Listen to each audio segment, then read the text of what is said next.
Pasión por el Derecho y la Justicia. Este es un espacio donde conversamos con los abogados que transforman la sociedad con su actuación, con su buen comportamiento, su ética, su desarrollo profesional impecable. Soy Alberto González Mebarak y hoy estoy con un abogado increíble, con un abogado que es doctor en la materia, que es el doctor Óscar Iván Palacio Tamayo, que ha luchado por el derecho de los pensionados en este país por muchísimos años. Es un hombre que ha criticado en algunas veces el sistema pensional, pero que también ha dado soluciones. El doctor Óscar Iván es el creador de la Fundación Defensa Ciudadana y también ha implementado el conocimiento a través de redes sociales y la difusión del concepto de los derechos de los pensionados en Colombia a través de redes sociales, de artículos escritos y de cualquier medio digital que él pueda dar a conocer sobre cómo funciona este derecho pensional en Colombia. Doctor Óscar Iván, muchas gracias por haber aceptado conversar conmigo.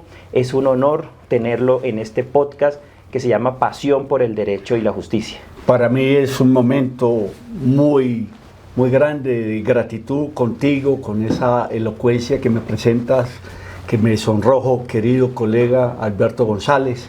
Felicitarte con toda emoción por tu programa Por la Justicia y Derecho.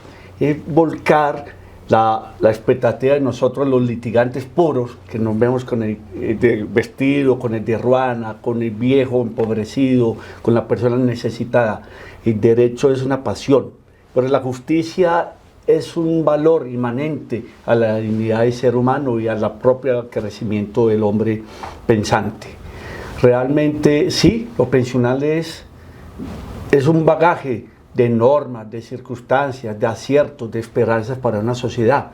Y no solo pensando en la pensión de vejez, en todo tipo de pensiones, pensión para la pobreza, pensión para la invalidez, pensión para la orfandad, pensión para el destierro, porque es que la pensión es una asistencia económica para que una persona o la familia o un grupo social pueda defenderse ante los riesgos de la vida, que son muchos. Y te comentaba, ahora que hablábamos sobre el primer artículo del Código Sustantivo de Trabajo y sobre todos estos santanderianos ilustres que hoy tú evocas y representas, la importancia de comparar, a propósito de un comentario de tu equipo de trabajo, jóvenes de entre 30 y 47 años, el más viejo pues parece 40 o de 30, de cómo Adrián, de cómo la sociedad en Colombia también ha cambiado y tiene cosas buenas. Y te refrescaba lo siguiente, cómo Colombia en 1967, cuando empezó el Instituto de Seguros Sociales, entre ellos las 10 principales ciudades de Colombia, el 1 de enero, incluido Bucaramanga, Bogotá, Medellín, Barranquilla, Cali, ¿cómo era Colombia? Colombia tenía 20 millones de habitantes. Colombia, el 60% de la población era rural. En Colombia una mujer en su vida reproductiva tenía 7.5 hijos como mamá. Sí. Y los adultos mayores era el 4% de la población. Y un dato muy importante, la expectativa de vida era de 60 años. Hablemos de hoy, 2 de julio de 2025, julio. Colombia tiene 52 millones de habitantes. Hago un padre ahí. En el año 18 nos contamos, nos recontamos y todo el mundo asustado dentro de las ligas financieras y estadística de Colombia, porque esperábamos que naciera el colombiano número 50 millones. Éramos 47 millones. ¿Por qué? Por la inmigración y porque ya se notaba la baja natalidad. Afortunadamente, la diáspora venezolana hoy nos tiene con 52 millones de habitantes. 2-3 millones de colombianos, crecimiento vegetativo, y 3 millones de venezolanos. Y también hoy en Colombia una mujer tiene 1.6 hijos en su vida reproductiva, de 7,5 a 1.6. Hago una anotación. Según la ONU, para que haya una tasa de reemplazo vegetativa, las mujeres del mundo deben de tener 2.5 hijos en su vida. Un hijo reemplaza a la mamá, otro hijo reemplaza al papá, y el 0.5 por cualquier eventualidad, porque no quiere reproducir, porque se enferma, porque se muere. En Colombia ya es 1.6. Otra estadística conmovedora, el 67% de la población es urbana. Sí. Se transformó el país, y el 23% es rural. Y una urbanización de Colombia movida muchas veces por la pobreza y por la violencia, aunque lo urbano es bueno en muchas cosas, pero esa es una de las cosas a tener en cuenta. Y sobre todo te mencioné que en el 67 4% de la población tenía más de 60 años, hoy es el 14.5% de la población, son 8 millones de personas de más de 60 años, con una expectativa de vida, que eso sí es una razón bonita, de 76 años las mujeres, 74 años los varones, o sea, un promedio de 75 años. Hemos aumentado la expectativa de vida en estos 58 años en un 25%, y cada año, cada 5 o 6 años se va aumentando. Es una razón buena también, que todo no es malo. Bueno, y esto, digamos que es un dato impresionante, porque digamos que con esa facilidad que lo puedes contar y que lo puedes narrar, ¿cierto? Gracias al estudio sobre un tema que en Colombia ha sido un poco abandonado, que es el derecho pensional, tan difícil de entender, ¿cierto? Pero gracias a esa preparación tuya de tantos años, tan fácil de explicar como lo hiciste acá. Volvamos al inicio de tu carrera, de tu vida. Sí. Vámonos a Antioquia, de donde tú eres, que es una región de tradición jurista, política. Sí. ¿Qué te llevó a estudiar Derecho? Bueno, la verdad, yo soy tercero en una familia de 8 hijos.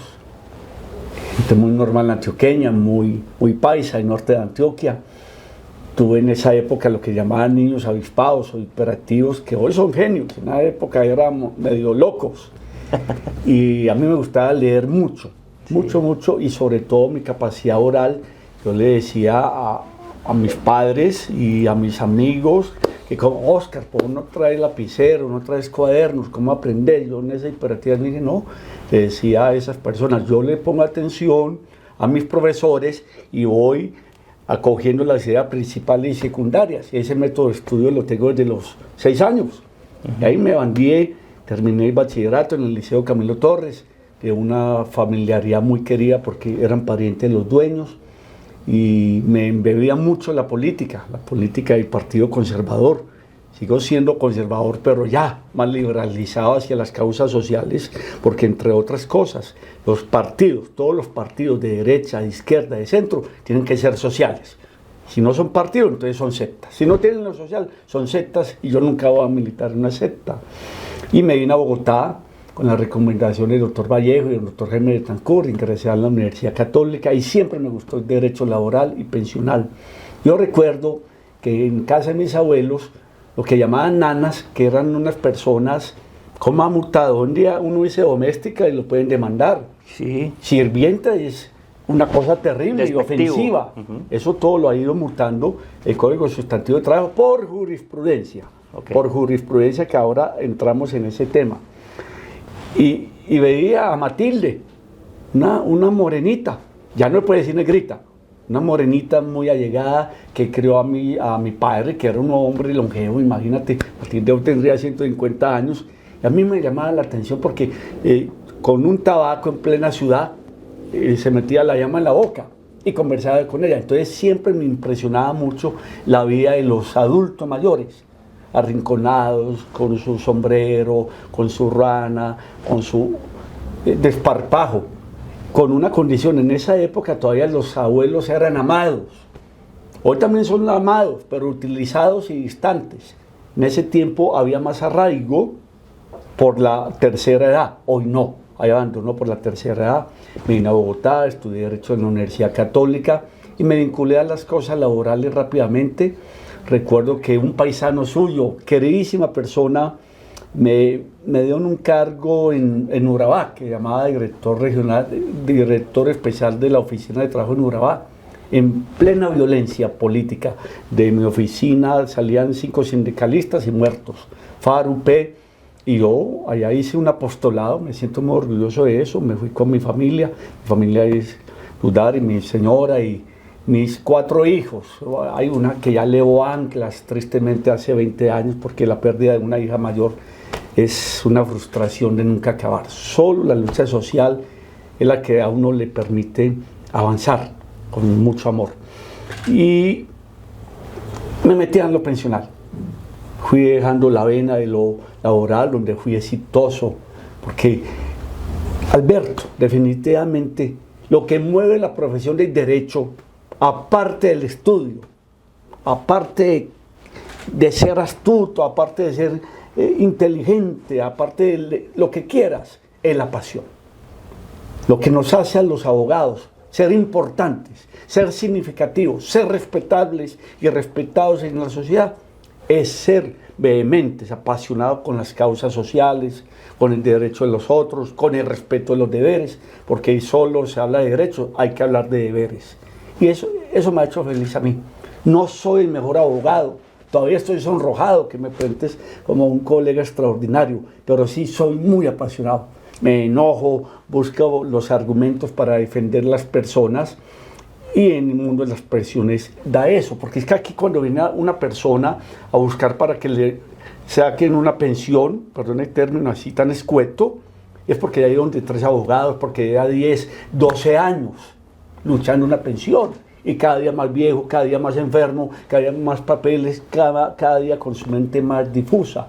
Y quiero contarte 2 anécdotas de estos últimos 5 años, una este mes o hace 3 meses con el cálculo actuarial, que es lo que lo emociona a uno. Fui a una audiencia hace 10 años de una señora que era imposible que tuviera la pensión porque se la habían negado, y yo me le enojé a ese juez porque yo fui con una argumentación. La señora en efecto tenía 19 años, tenía 1.101 semana, necesitaba 1.029 semanas. Y yo le argumenté con el 360 que el año era de 365 días. Señor juez, yo sé que la Corte ha dicho esto, pero por favor, clave Alberto, ahora que conversábamos, porque esto es una confesión, no es que yo sepa mucho de derecho laboral, no es que yo sepa mucha seguridad social, no, eso se lee. Definitivamente la Constitución del 91 es hermosa, porque hay 8 o 10 artículos en cualquier área de derecho, de derecho humanitario, de derecho de seguridad social, de derecho de trabajo, derecho civil, derecho de la propiedad, de derecho comercial. Y ahí tú encuentras el artículo básico. Ajá. Artículo básico. Y si vas a mis alegatos de conclusión, aparte de centrar en la parte probatoria, es una repetición de 53, de 51, de todos los artículos de la Constitución, cómo se constitucionalizó el derecho en Colombia. Y si vemos, por fin hubo una reforma laboral, faltará si es mejor, si es peor, uno aboca porque sea mejor por los derechos de las personas, que las personas ganen, que los derechos que se quitaron vuelvan. Pues lo importante no es solo un código de trabajo, es cumplir esa norma. Te quiero contar de que muy buena la idea que yo lancé hace 15 días, 5.000 inspectores. 1.000 inspectores, como dijo el señor presidente, son insuficientes. ¿Pues para qué 5.000 inspectores? Para que vayan a cumplir, que se cumplan las normas laborales, a las casas, a enseñarle a la gente que si no tiene la señora doméstica o servicios en un fondo pensional, esa señora se muere porque se enterró un cuchillo y era diabética en un accidente de trabajo y tienen que vender la casa para pagarla. Porque es que las autoridades en laboral deben de ser informativas, ese es mi éxito, informarle a la gente. Exacto. Entonces, Alberto, no te he dejado hablar, pero para concluirte las 2 anécdotas. Una, entonces le dije, señor juez, esta señora que reconozca el año de 365 días, el bisiesto de 366. ¿Qué es lo novedoso ahí? Yo me llevé una certificación del Observatorio Astronómico de Colombia, que lo dirige la Universidad Nacional, es un organismo oficial. Y me llevé una certificación del Ministerio de Comercio, de la Oficina de Pesas y Medidas, donde decía un año es 365 días, 5 horas, 23 minutos, y el año dice todo eso. Y me negó el juez, yo enojado y todo, y el tribunal me lo reconoció. O sea, esa jurisprudencia que sacó la Honorable Corte Suprema de Justicia hace como 6 meses, que me llaman como 10.000 personas a consultar qué era eso. Es muy importante esas semanitas de 365 que la raparon con la ley 100, porque hasta la ley 100 el año era de 365 días, entonces cuando a ti te falten 2, 4, 5, 10 semanas, uno se pega de eso. Lo interesante de esa anécdota es que yo lo hice 10 años antes de esa formidable casación de 80 páginas de la Honorable Corte Suprema de Justicia. Sí. Otra cosa muy novedosa, una señora vino estos días, una señora elegante, había sido en su vida laboral enfermera profesional, trabajó, tenía 1009 semanas, pues con esta cosa tan loca, hay una jurisprudencia de la Corte Constitucional, del doctor Jorge Iván Palacio, en el sentido de que para el 049, Estado y todo se cumple. Esta señora tenía 1009 semanas, se llevaba 15 años reclamando su pensión. Afortunadamente una persona de clase media alta, no se muere de hambre ni nada. Me dijo, doctor Palacio, yo lo vi por televisión y vengo con el convencimiento que usted me va a sacar la pensión. Yo nunca quise recibir mi plata. ¿Tenía con qué? Hombre, le dije, la cosa es muy sencilla. Vamos a hacer un cálculo actuarial, consiga un empleador con que haya trabajado y realmente lo tenía. Necesitaba 20 semanas. Y recibió 170 millones de retroactivo pagando 4 millones de pesos. Le dije, señora, pero es que con pensiones la liquidó mal. Me dijo, no, doctor Palacio, estoy tan contenta, que no quiero apelar, que de pronto me quitan lo que me dieron. Entonces hay cosas muy bonitas. Claro. Como hay personas que vienen en la absoluta pobreza y tienen un hijo que se murió en el ejército. Tantas circunstancias de la vida que tienen incluso una pensión. La pensión es más que un derecho, la expectativa de una persona ante la vida, ante el envejecimiento, la vejez o la muerte. Y de eso viven muchos colombianos. De la expectativa... Son 15 minutos que he hablado. No. Este es un podcast que busca mostrarle a los estudiantes y a los abogados la pasión por el derecho y la justicia. Yo no debo decir mucho porque tú reflejas la pasión por el derecho y la justicia y sobrepasas la filosofía de este podcast. Gracias. Porque demuestras cuando uno como abogado es apasionado y defiende a sus clientes con esa vehemencia, ¿cierto? Con la que estás hablando, y por eso lo manifiestas tan claramente, porque son tus casos, son tus clientes. Hay algo muy interesante en el derecho de los pensionados y es el tema de los prepensionados, que tú dices que vienen aquí a tu oficina, ¿cierto? Hay un libro que escribió, hubo un libro que escribió Mario Benedetti en el 60 que se llama La Tregua, que es donde un señor prepensionado que vive como en esa soledad, en esa melancolía de su vida antes de la pensión, y él dice que se acostumbra a la soledad, ¿cierto?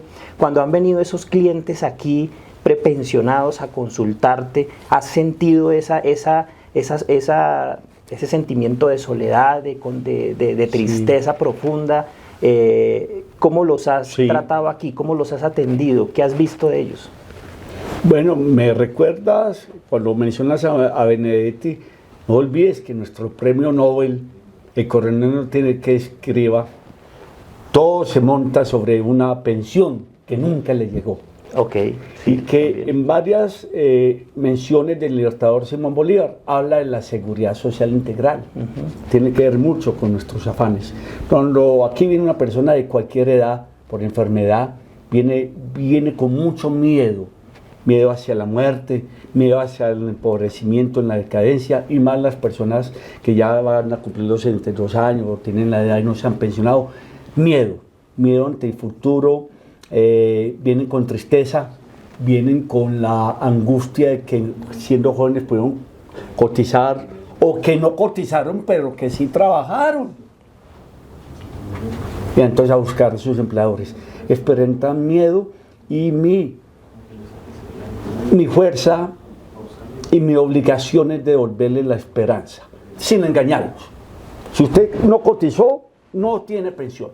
Pero si trabajó y el empleador existe o la empresa existe, podemos recuperar una pensión. Si usted es enfermo, que es una crítica que le hago a esta reforma, yo le rogué a la ministra, aunque era de la vejez, la Junta de Calificación de Invalidez. Aquí, día a día en Colombia, por la pandemia, por la violencia, por la problemática del mundo, hay más enfermedad mental y de todo tipo. Entonces hay cantidad de personas que vienen a una edad joven por pensión de invalidez y tienen un retén, que a veces viola los derechos humanos, que son las juntas de calificación de invalidez. Entonces atendemos a las personas con mucho amor, metiéndonos en el alma de ellas, sin violar su intimidad, siendo empático, sin dejar de ser realista, porque si no tiene derecho, también le decimos, buscamos las otras alternativas, las otras ayudas sociales. De acá de la Fundación han salido algunas demandas contra hijos infames, porque el problema del envejecimiento en Colombia, que como les mencionaba, hay 8 millones de personas mayores de 60 años, de los cuales 2.800.000 son mayores de 70 años, hay muchos viejos en la indigencia, con hijos con plata o con familiares, con nietos. No olvidemos que en 1887 una norma que yo vi el Código Civil, que era de origen chileno, y ahí están los alimentos. Los alimentos no solo es para estos jóvenes que tienen muchachitos y de pronto tienen problemas con la mamá y no le mandan la cuota, es para los ascendientes en cualquier grado. Y yo motivo para que tengamos sensibilidad en la educación, en la infancia, por respeto al envejecimiento, a la persona en discapacidad, a la persona indigente y por una cultura del envejecimiento. ¿Qué diferencia entre un español y un colombiano? Un típico españolete que a los 10 años tiene muy claro que si envejece, qué le espera en su vida o qué va a hacer o cómo la va a enfrentar. Aquí nos llega todo como el agua entre las manos y no tenemos una cultura del envejecimiento y por eso hay rechazo al viejo. Por eso una cultura de parte y parte. Cuando uno a los 73 años se siente viejo, y lo estoy hablando por mí, está grave. Uno tiene que ser productivo hasta que viva. Por ejemplo, entonces yo hago un llamado a todos los pensionados. Usted es médico, usted es abogado, usted fue albañil, usted fue celador. Reúnase con sus compañeros pensionados y hagan causas sociales. Realmente pensionarse no es morirse, es disfrutar de un espacio de la vida productivo. Bueno, dentro de muchos análisis que tú has hecho frente al tema del derecho pensional, hay uno en particular que es la figura o la efectividad de la figura de la pensión familiar. Sí. Cuéntame un poco por qué la crítica frente a la efectividad de la pensión familiar. Sí. Eso fue una burla del pueblo colombiano. Yo la luché por más de 20 años. Hubo 4 o 5 proyectos, se demoraron 10 años. Del 2004 al 2014, cuando lo aprobaron en la ley 1580. Y te cuento, Alberto, esta estadística. Yo soy antioqueño, hablo mucho, soy abogado, tengo que ir con estadística para que haya mejor argumentación. Sí. En sus inicios, la reforma tenía para beneficiar a 400.000 familias. Sí. O sea, 400.000 mínimos. 400.000 familias que salían de la pobreza. Porque es pobre en Colombia quien no tenga 450.000 pesos. Y una familia con un mínimo ya no es pobre, así suene raro. Hablo de pobreza económica o monetaria. Y después de 10 años, hoy 2025, no hay 4.500 familias pensionadas con la pensión familiar. Y es una cosa odiosa, cómo engañaron a los colombianos con eso, con esa expectativa tan legítima y tan barata. Porque una familia, Pedro y Pablo, tenían 1.400 semanas en colpensiones, más de las que exigen, y tenían la edad cumplida. Y ya no eran 2 pensiones, sino una pensión para 2. Entonces, Pedro y Pablo tenía que ser pobre, tenía que tener la edad de 62 años, tenía que tener la edad de la mujer 57 años, tenían que haber cotizado 350 semanas antes de los 45 años. En 99% de los casos, María no cumplía con esa expectativa, con el agravante que en los fondos eran 1.150 demandas y no había ningún requisito.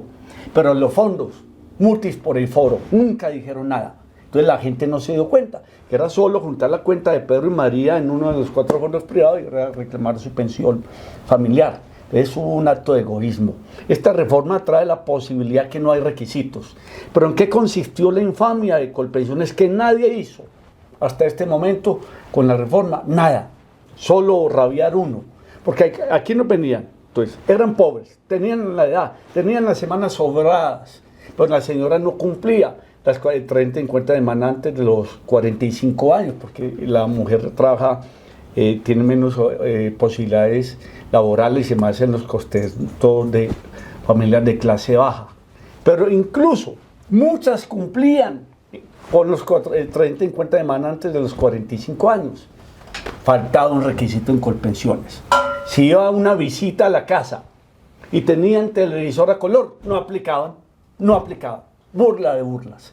Hoy, dentro de las conquistas de la reforma, es que la pensión familiar, que es un modo alternativo de sacar a nuestras personas de la pobreza en la vejez, mediante una prestación económica que ellos han cotizado. Esto no es un regalo, solo tengan los requisitos básicos y en una convivencia de 5 años van a tener. Incluso hay que pensar en familias muy longevas, donde el abuelo tenga 85 años, el papá, el hijo tenga 63 años, incluir a mediano plazo también otros integrantes en la familia, en la pensión familiar. Es un logro esta reforma, la pensión familiar sin requisitos, que hasta hoy ha sido una burla al pueblo colombiano.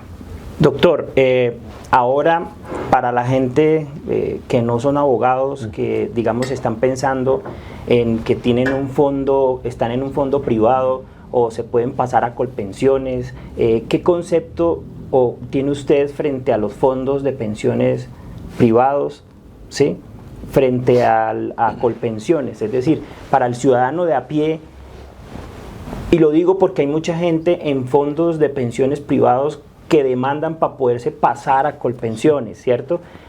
Debe haber ahí una falla, ¿sí? ¿Qué opinión tiene usted frente a eso? Hay que hacer una diferenciación.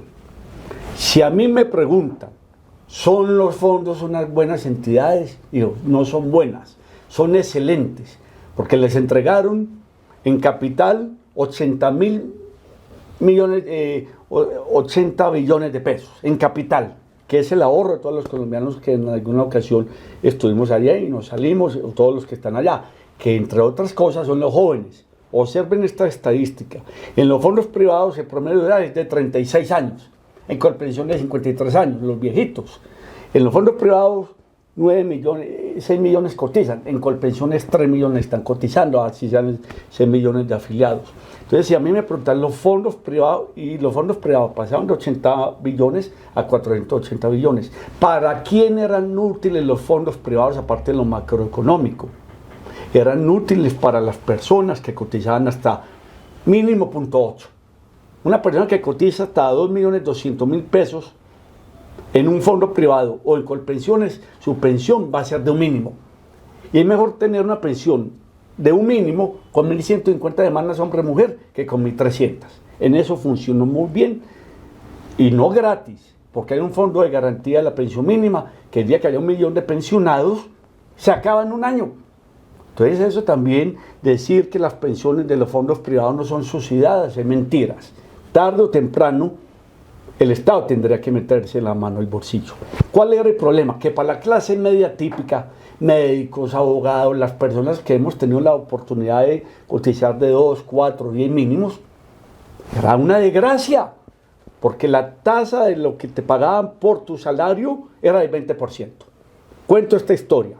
Un día fui a Florencia, Caquetá, médico, muy querida persona, perdónenme si me está viendo muy evidente, para enloquecerse. 62 años, había estudiado en México, se fue desde muy joven, costeños allá, varios grupos de costeños se quedaron, hicieron sus hogares, son personas muy buenas, especializados, trabajando en el único hospital regional que había y público. Y, la jefe del personal, quién sabe qué le darían, o tan ignorante como ellos, firmaron a un fondo privado. Entonces ellos sabían que ellos iban a pensionar con el 75%. y va a reclamar la pensión a ese señor que se ganaba 15 millones de pesos de hoy, pues le esperaba 2.200.000 pesos de hoy. Casi se enloquece. Yo conozco de casos de personas que están en hospitales, incluso suicidios por esa depresión, porque la pensión es una expectativa y salario, no hace lo mismo. Entonces, ¿qué le quedaba? Honor a la doctora Dueñas, una magistrada de la Corte Suprema de Justicia que empezó a hablar primero de la nulidad y luego avanzaron más allá, la ineficacia, basados en la Constitución y sobre todo basados en un decreto que es del Estatuto de Usuario Financiero. Si usted cuando adquiera un cheque, tienen que informarle todo, ¿cómo no informarle cuando adquiera un producto de una pensión y no fallaron los fondos? Entonces la gente vivía de la ineficacia de la afiliación para volver a Colpensiones, porque una persona, un médico, una persona que ganaba 10 mínimos, no se hubiera pasado para un fondo para pensionarse con un mínimo. Entonces, en verdad, esta reforma pensional le va a dar una ventana a muchas personas para que vuelvan a Colpensiones. Eso es costoso para el Estado, porque el subsidio de las pensiones es alto. Pero es posible. Pero es posible y es un derecho, una reivindicación. Lo que va a ser difícil ahora es para las nuevas generaciones. Pero esta reforma pensional, la 2481, trae la transición, que es lo que me contaba Adrián. ¿Cómo es esa transición? La transición es que... En la reforma, ¿cómo es la transición, doctor? Toda persona que tenga 900 semanas, al día de ayer, que ya no es tan exacto, sino hasta que la Corte Constitucional se pronuncie en 2, 3, 4 meses, si es varón, o 750 semanas si es mujer, se pensionarán si quieren, con la ley 100, como nos pensionamos hoy. Okay. Hasta un 80%, las 1.300 semanas, una tasa de retorno de acuerdo a las semanas cotizadas, pueden cotizar hasta 25 salarios mínimos. O sea, no hay problema. Carlos Adrián no tiene problema. Carlos Adrián se puede pensionar. Todos los varones que tengan 900 semanas o 750 semanas se puede pensionar. Y eso va a ser un trasegar de unos 30 años hasta que se agote la ley 100, que para las altas pensiones es costosa.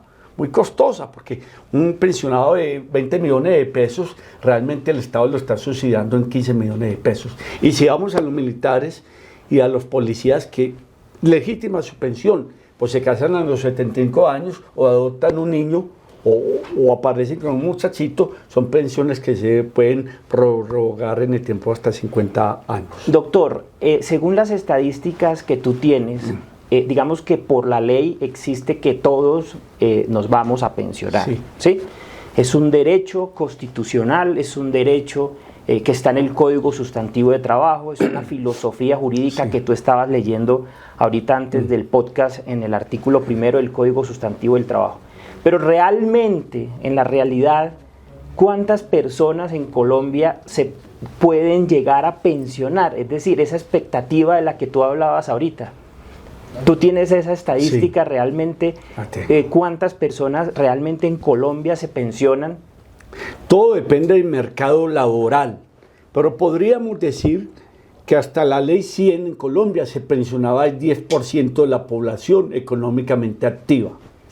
Llegó la ley 100 con unas medidas buenas, se universalizó, entraron a competir en los fondos privados, todo el mundo se hizo prácticamente afiliado obligatorio y empezaron los seguros de invalidez y de muerte.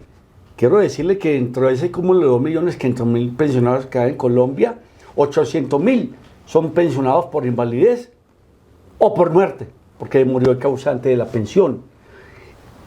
Pero siempre fue lo mismo. Hoy en día se habla de, llegamos hasta un tope a principios del siglo XXI, del 30% de la población. Hoy yo lo digo, no solo marcado por las estadísticas, sino por lo que uno ve, que el 20%, solo se va a pensionar el 20% de la población. Okay. Tristemente hoy, julio del 2025, y te decía ahora coloquialmente, ¿cuál es el miedo que yo tengo con esta reforma pensional que me gusta, que la apoyé en algunos contextos? No es perfecta y tuvo muchos errores gramaticales, pero es un avance perfecto. Y es que al ritmo que vamos, el 90% de la población va a terminar en el primer pilar. Tiene usted 65 años y es varón, 62 años y 60 años y es mujer. y tome 225.000 pesos de esa época, que es un poco por encima del margen de indigencia. ¿Y por qué? Por 3 causas, que esto pasaría en cualquier país del mundo o en Colombia. La informalidad. Hoy estamos cotizando el 25% de los colombianos que estamos en la etapa de cotizar.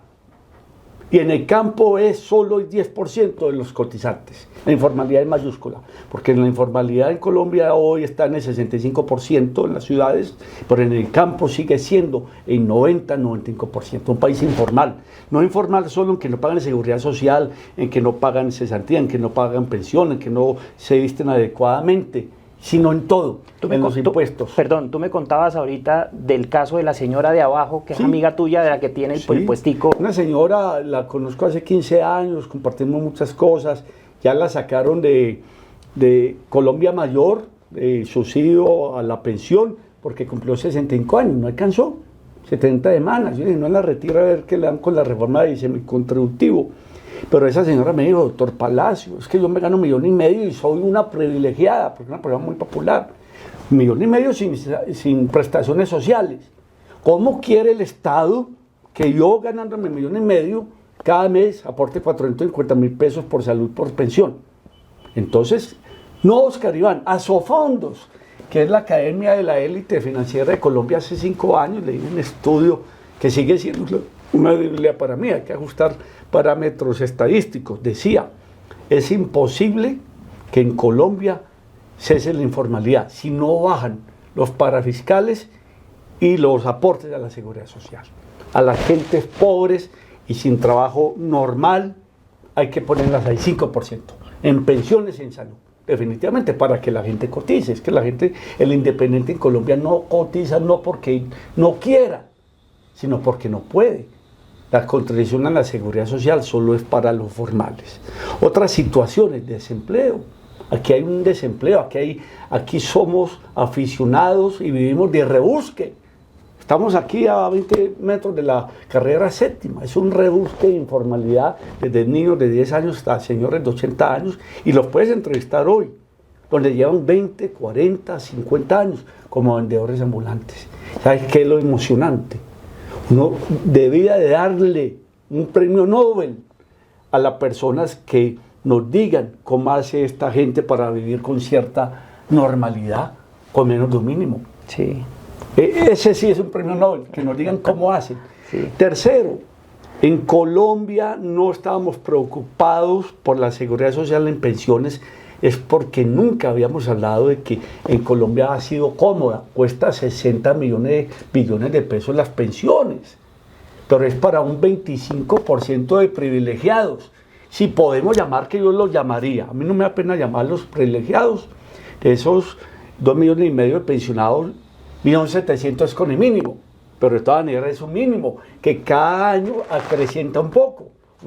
Una persona que tenga 2 mínimos por injusticia de la ley pensional, se le ajusta la pensión y no se la aumenta. Y otra que es muy grave, la demografía nos va a pasar cuenta de cobro.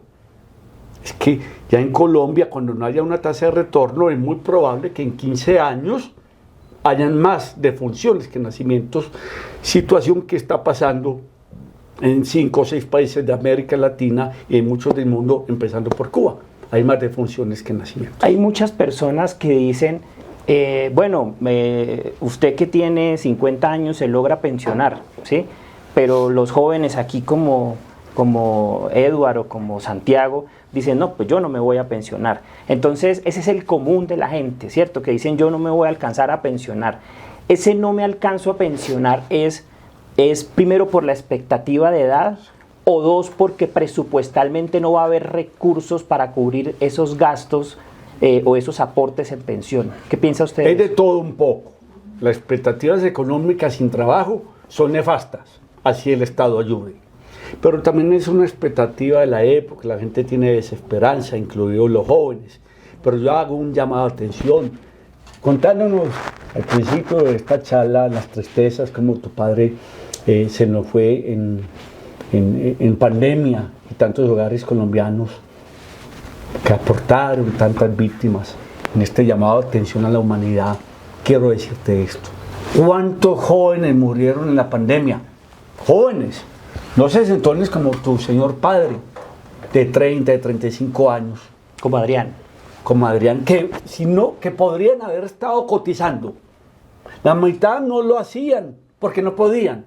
Por la otra mitad no lo hacía por descuido o por indisciplina, a cualquier edad. Para llamar a los jóvenes que sigan trabajando, que sigan aportando, que sigan aprendiendo mucho de inteligencia artificial, de finanzas y conociendo el mundo. Ya los países se están rompiendo ese mundo que hay que conquistar. Pero una cuña, hay que cotizar siempre. Hoy una cosa buena la ley que entra a regir, que así espero. Habían unos topes de edad para los varones en Colpensiones, que también fue superada por la jurisprudencia de la Corte Constitucional. Uno tenía que presentar una tutela para que una persona de 60 años la admitieran en Colpensiones. Ya no va a haber barrera. Te admiten a los 18 años o a los 80 años en Colpensiones. Pero mientras una persona de 80 años esté cotizando o un joven de 20 años esté cotizando, si se muere o se invalida, genera una pensión para su grupo familiar o para él, con solo 50 semanas de cotización. Hay que cotizar jóvenes, porque lo estamos haciendo para el riesgo de vejez. Doctor, o sea que si, por ejemplo, Edinson y Santiago cotizan juiciosamente, se logran pensionar. Se logran pensionar. Largo y con un mínimo o con lo que sea, pues se logran pensionar. Depende de sus capacidades, sí, pero se logran pensionar. Pero ante todo, también soy vehemente en eso porque vi muchas tragedias en muchas familias con huérfanos o personas inválidas hoy. En Colombia hay 500.000 discapacitados que necesitan un ayudante y no tienen una pensión.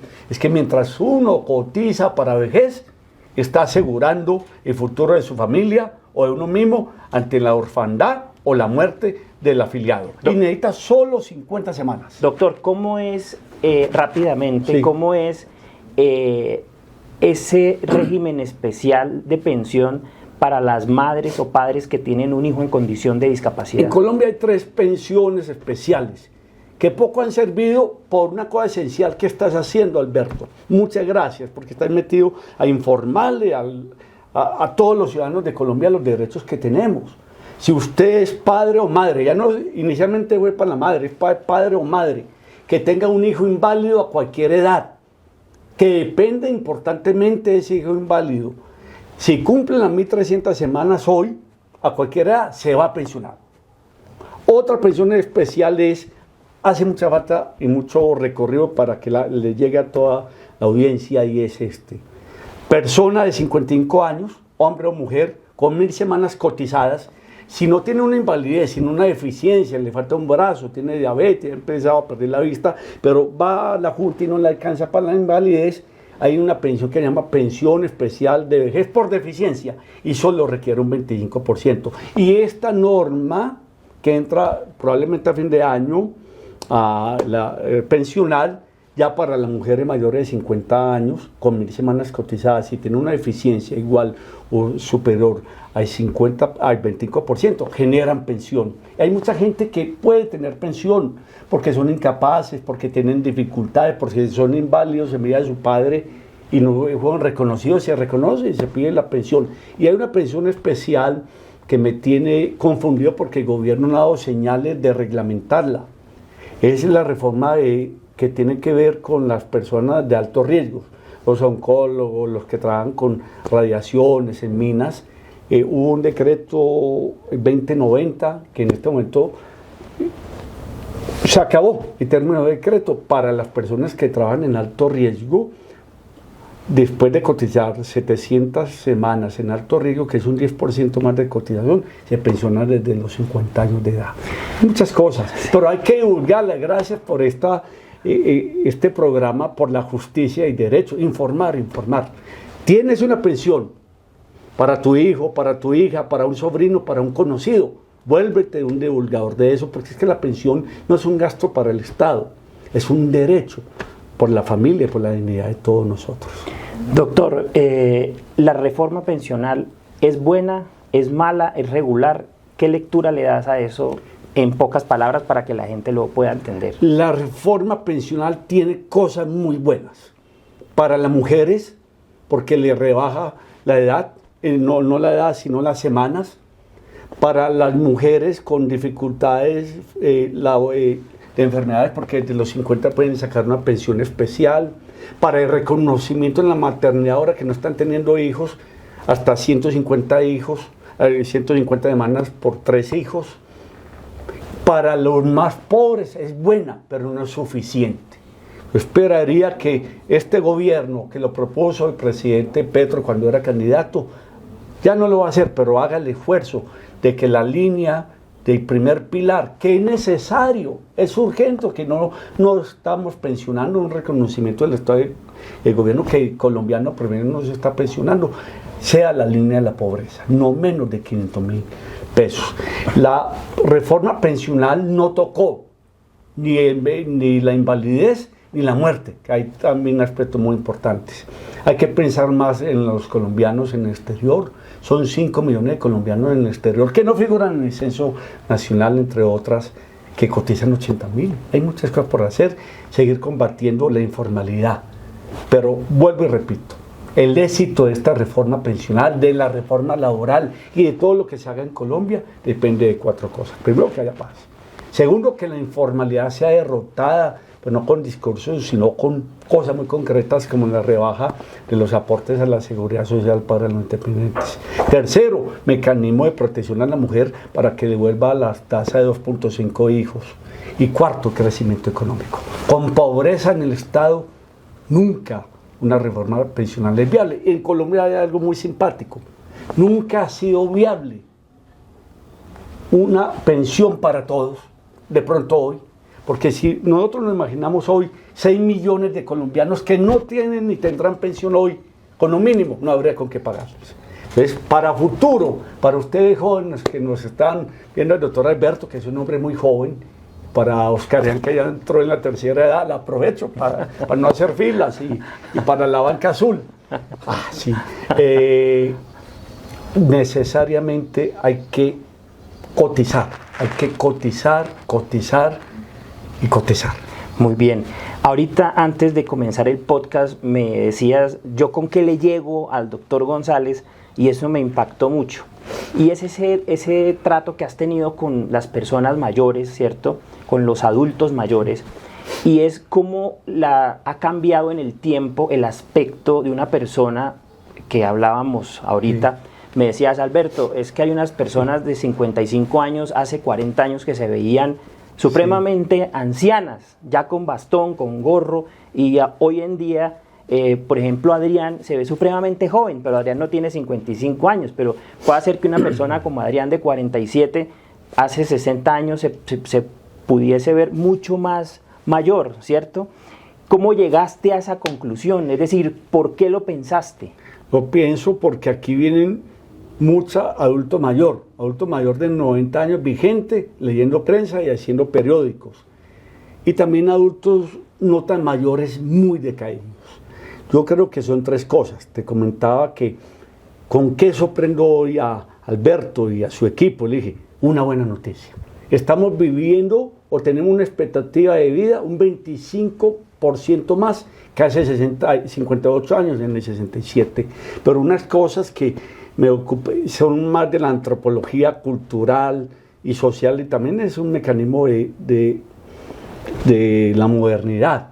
Yo recuerdo en mi edad que un hombre de 50, 55 años era un viejito, con sombrerito, con su bastón. Seguramente decíamos, no se trataban la tensión alta, la diabetes, no habían tantos médicos, vivían hasta más, pero su precariedad de vida era ostensible. Hoy ves una persona de 70 o un europeo de 80 años, vámonos a España y en Colombia, plenamente vigente, si se quiere. Para eso hay que envejecer con una cultura del envejecimiento, el deporte, la salud, la buena alimentación. Ese debe ser, eso es lo que creemos. Pues, por eso Adrián se ve como se ve.